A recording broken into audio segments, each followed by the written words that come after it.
విద్యార్థుల సంక్షేమం పాఠశాల అభివృద్ధికి ప్రతి ఒక్కరూ సహకరించాలని మార్కెట్ కమిటీ మాజీ చైర్మన్ మాదా శ్రీనివాస్ అన్నారు.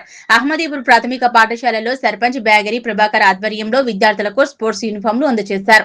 కార్యక్రమానికి ముఖ్య అతిథిగా మార్కెట్ కమిటీ మాజీ చైర్మన్ మాదా శ్రీనివాస్ హాజరై విద్యార్థులకు అందజేశారు. ఈ సందర్భంగా మాదా శ్రీనివాస్ మాట్లాడుతూ విద్యార్థులు క్రమశిక్షణతో చదువుకుని ఉన్నత స్థాయికి ఎదగాలన్నారు. పేద మధ్యతరగతి కుటుంబాలకు చెందిన విద్యార్థులకు అవసరమైన సహాయ సహకారాలు తమ వంతుగా ఎప్పుడూ ఉంటాయన్నారు. ఇలాంటి కార్యక్రమాలు చేయడం అభినందనీయమన్నారు.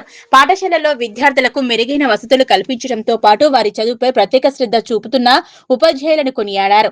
ప్రైవేట్ పాఠశాలలో చదివే విద్యార్థులతో ఏమాత్రం తీసిపోకుండా వీరు బాగా చదువుకొని గ్రామానికి తల్లిదండ్రులకు మంచి పేరు తీసుకురావాలన్నారు. కార్యక్రమంలో కాంప్లెక్స్ ప్రధానోపాధ్యాయులు సుగుణాకర్, మాజీ రైతు బంధు సమితి అధ్యక్షులు మద్ది రాజిరెడ్డి, పాఠశాల ఉపాధ్యాయులు మల్లేశం, శిల్ప, బీఆర్ఎస్ నేతలు రమేష్ గౌడ్, అహ్మద్, నిజాముద్దీన్, రాములు, కిష్టారెడ్డి, బాలయ్య, బుచ్చిరెడ్డి, యాదగిరి, రాజయ్య, నరసింహారెడ్డి, కరుణాకర్ మరియు సోని, హేమలత, విద్యార్థులు మరియు గ్రామ పెద్దలు పాల్గొన్నారు.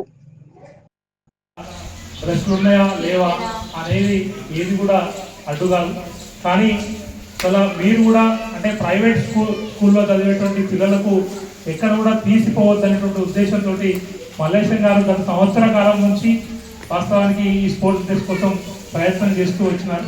ఇవాళ ఈ స్పోర్ట్స్ డ్రెస్ ఇప్పించినందుకు నేను సర్పంచ్ ప్రభాకర్ గారిని హృదయపూర్వకంగా అభినందిస్తాను.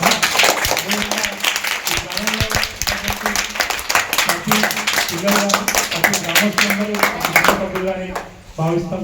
తప్పకుండా ఈ పాఠశాలకే కాదు